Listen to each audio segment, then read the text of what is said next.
digital marketing for HVAC and home service businesses. Strategies and stories from industry experts to help you succeed. Aloha, y'all. I'm here with Jesse Moreng, good friend of mine, founder of Diversified Landscape Management, full-service landscape professional in the Phoenix Valley. Jesse, welcome to the show. Ryan, what's up? Thanks for having me. It's great to be here. It's great to be on with you, and I'm pumped. I'm excited. Awesome. Just quick context. Jesse and I met through my wife, Jana. My wife, Jana, grew up in Phoenix. I believe Jesse and my wife met through like the yoga scene of like living a healthy lifestyle, things like that. And Jesse and Jana both knew that we were all supposed to connect, and that turned into a great friendship that I'm extremely grateful for, and we've been able to do some business together, which has been a blessing to our life and us growing our business.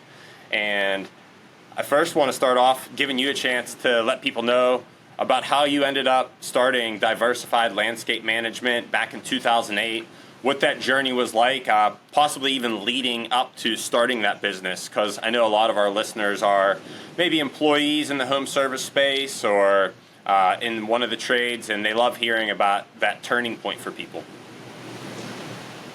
Amazing. Yeah, my journey with the company started in 2008, but before that, growing up in New Jersey and trying to find my purpose and what I was going to be doing. I wasn't sure. My grandfather and my father were into gardening and into the outdoors, and I was around a lot of plants growing up, and that was a big part of my childhood, animals and plants and being outside. And so I always loved working in the garden. Maybe not always, actually, because some of the work was more difficult. So sometimes I would try to escape it when I was really young, but I grew to love it. And so I found myself, after my competitive wrestling career, going into mixed martial arts as a professional fighter. Although I was doing well in the sport, I wasn't making much money, and it couldn't be my only source of income. And so I was, when I came back out to Arizona from New Jersey in 2005, I got a position with a commercial landscape company that was a national company. They were looking for a sales manager, and I love landscaping. Like I said, I grew up around plants. Although this was different, it was definitely a position I could feel that would support my other passion with martial arts.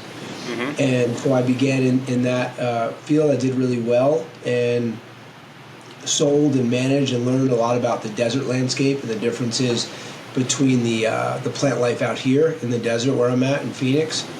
And so there was an opportunity a few years after me working for this large company to go off on my own, and I kind of knew I always wanted to do my own thing. And the position became a little more restrictive, and I knew I wanted to start a family. So I started the business in 2008, and yeah, it started there, and really that's kind of the beginning of it. That's awesome. So in 2008, you recognized you want to start a family, have more freedom. You were going to leverage your experience in the field. And, what did that look like? How'd you get your first clients? What were the main challenges that you had to overcome that you really didn't expect to face getting your business off the ground? So I really had a good amount of knowledge in the sales side of it and the horticulture and the plants, but I wasn't really well versed in like day-to-day operations of the crews and the business. I had some of it, but I think that was kind of more my weak point and the point I needed most help with in managing people and so that was challenging. So I just went for it.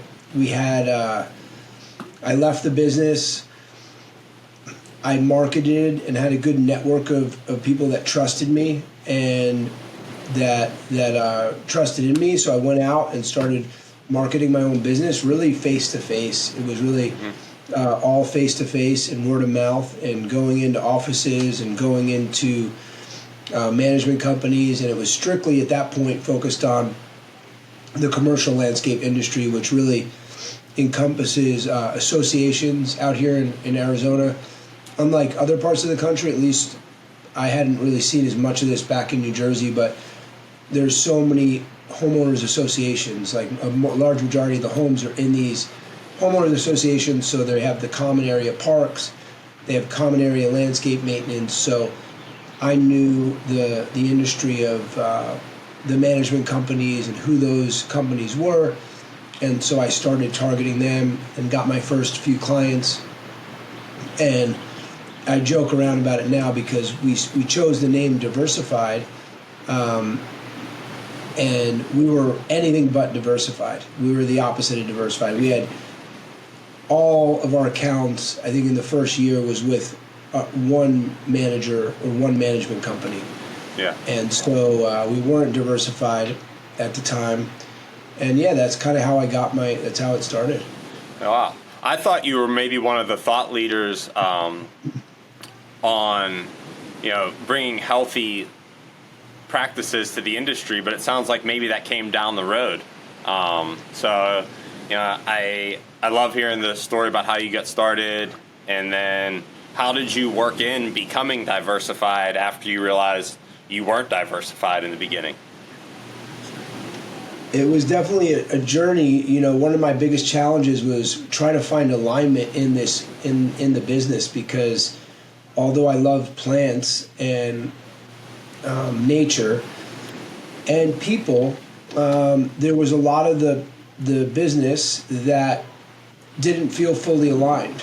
Spraying a ton of chemicals that I was starting to learn were more harmful, and it was kind of harder and harder to turn like a blind eye to it. Also, the the industry and there's a lot of the association management. A lot of those managers, they're really dealing with just a lot of complaints and I would say for the most part a lot of negativity day in and day out. They don't really get any thank yous. They just get complaints and really irate homeowners, and so a lot of that, then we have to deal with the managers, and they're just getting slammed by these just difficult individuals, that make a lot of noise, and so it's negative, and it's not the most healthy environment, both energetically and I think if you'd ask the managers, I think they would agree with me. A lot of the back then, especially, and even now, but a lot of the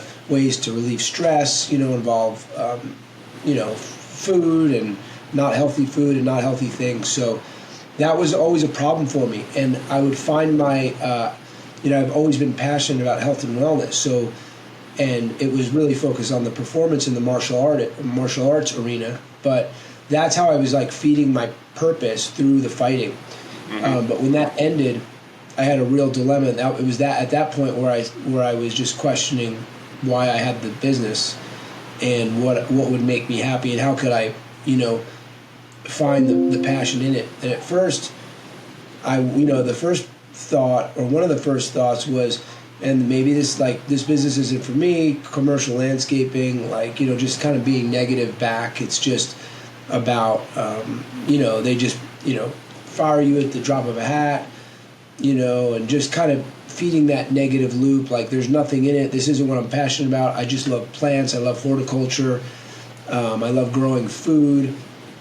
But what I started to realize, and started to see around, is that it's like you also have to find the love in things. Like anything you do can get habitual, and we could get into routine, right? Something that's fresh and new is really exciting. You love it, and then 15 years down the road, it doesn't have that same spark, but it's up to us to kind of find that. So I decided, you know what, I'm gonna really give more into this business and bring in some of my passion for health and wellness. I'm gonna try to educate my employees and my team, because a lot of the Mexican population, which a lot of the employees that we staff, majority, it seems to be that they're suffering even worse with a lot of health issues, and their families and their siblings are, surgeries and medications, and it's really I really saw it,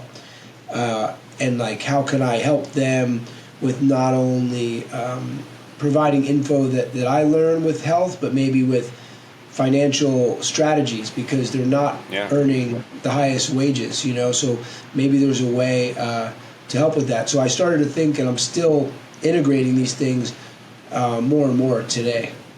Wow, that's amazing.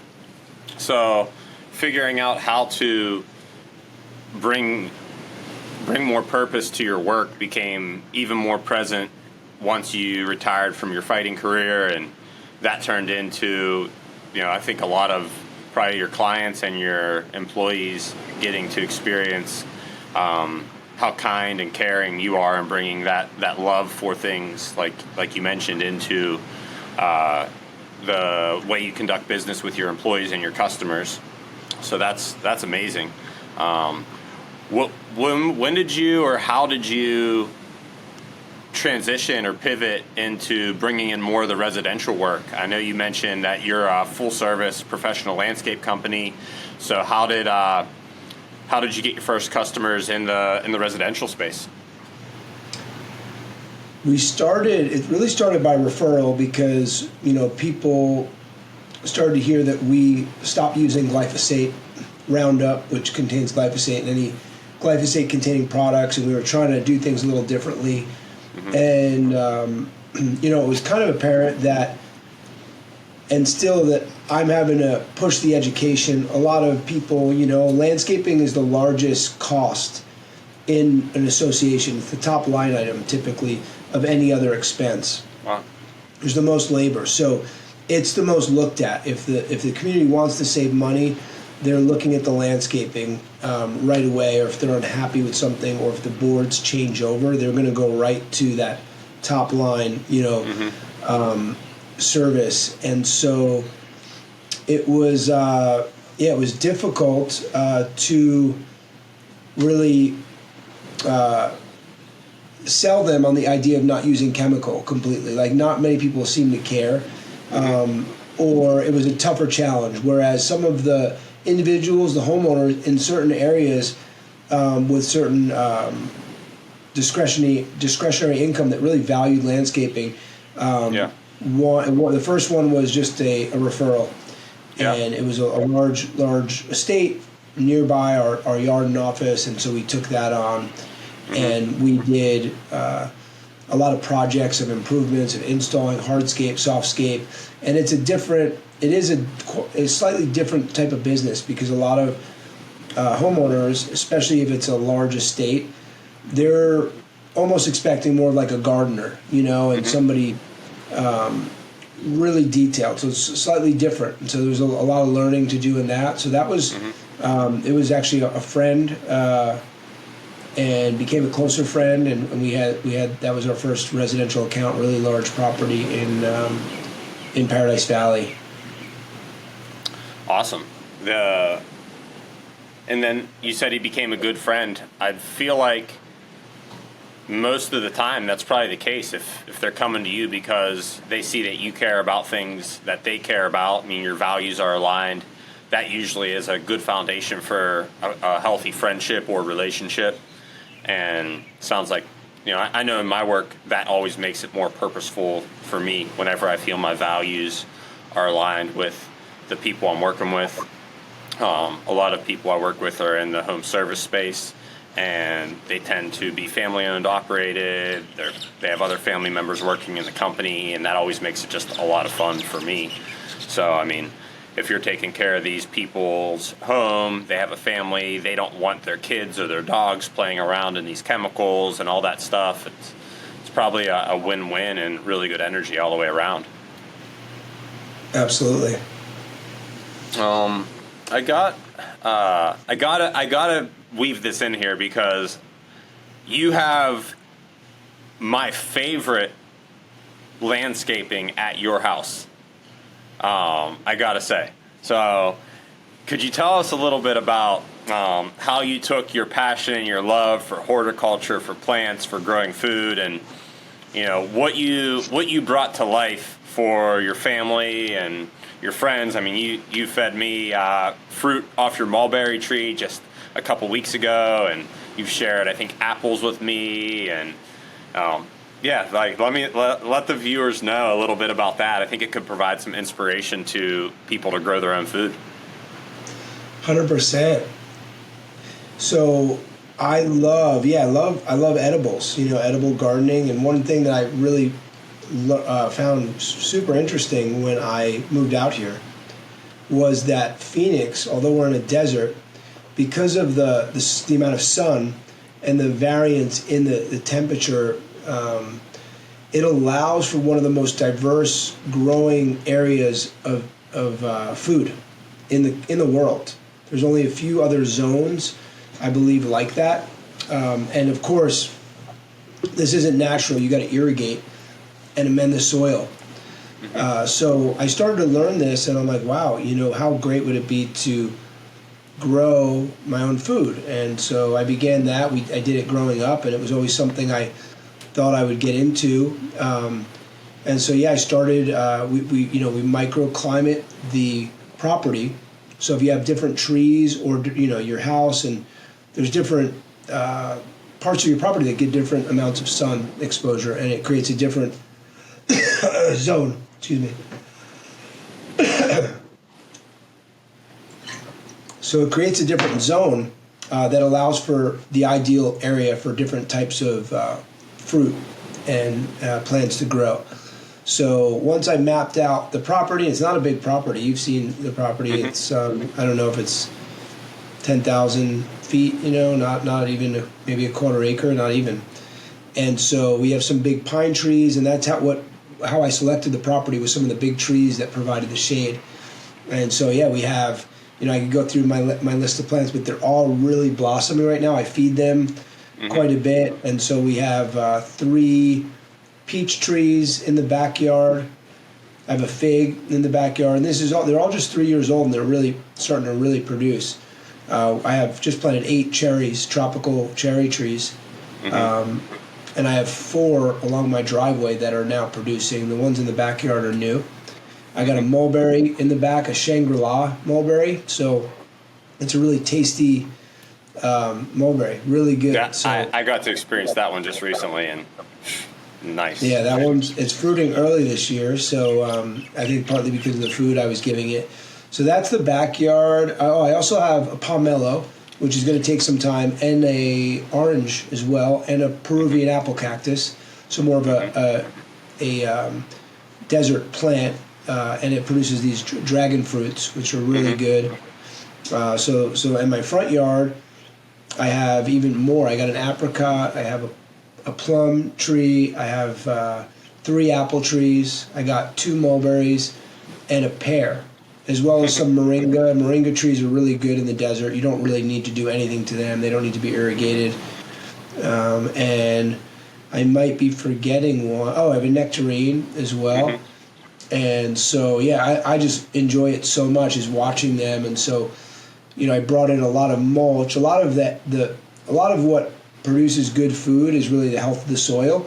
And fortunately, in some areas, like where you're at, the soil's super healthy. It's moist. It's being fed. Like there's a lot of healthy soil that's ripe for more life, I would say, and more food and moisture. And in the desert, it's a little bit more difficult. So you have to bring the water, which we run.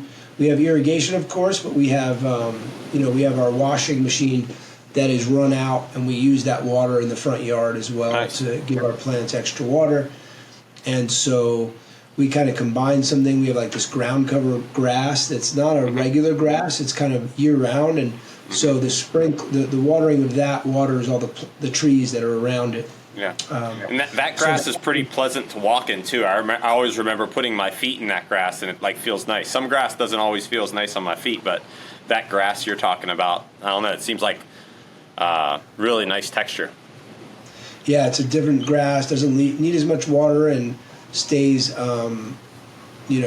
almost stays year round. But nice. So yeah, I love growing food. We're starting to work on some projects with people in the community, and I have a team of guys that plant, and then I get a lot of the soil from a lot of different places here in the valley that are into growing food and stuff. And I love growing vegetables as well. But right now that's the next step is getting some beds in.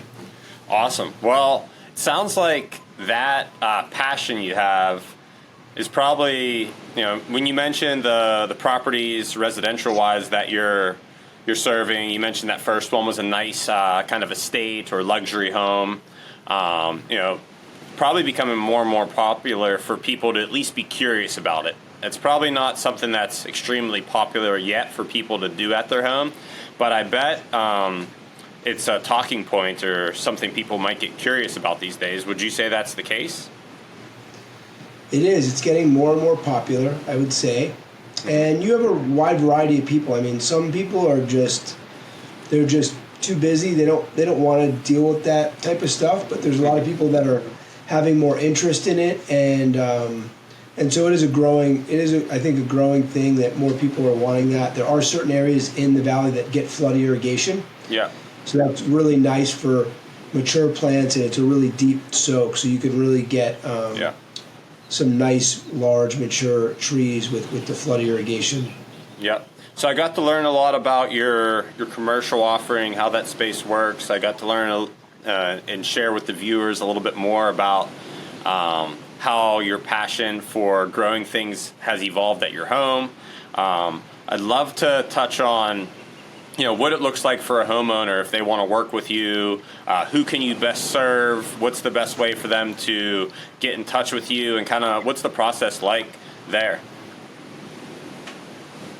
So yeah, pretty easy to get in touch with me. I mean, just my website is dlmaz.com. Of course, www. I don't think I have to say that anymore. But always important, www.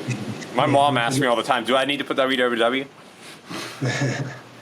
So my website, but our main line is 602-275-6762. We serve the Phoenix area. We really are somewhat selective with our clients. We just want to work with people where we could provide the most value. So, for example, our yard and office is right by the airport, Sky Harbor Airport here. So we're pretty centrally located. Depending on the size of the property, especially a property that isn't an all-day, every week property, we try to limit our stops to 3 per day at most. Some days it's just one stop with a 3-person crew. We have several crews that are going out doing service, and I'm very involved in the onboarding and training them, and with our irrigation technicians as well, which is a really big part of the job here in Phoenix, as opposed to I think other areas of the country. It's not quite as big, but you really need to make sure a lot of things are irrigated, especially when they're newly planted, even if they're native plants, and which I love native plants too. We have I plant a lot of aloe. I plant a lot of plants that draw in bees and hummingbirds and insects and things like that, and pollinators, butterflies.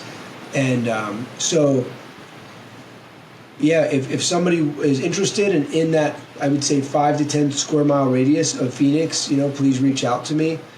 We do free consultations, a call to discuss where you're at and, how we could help with the maintenance and the beautification. We do planting, irrigation installation, tree trimming, hardscape, we do all that stuff as well.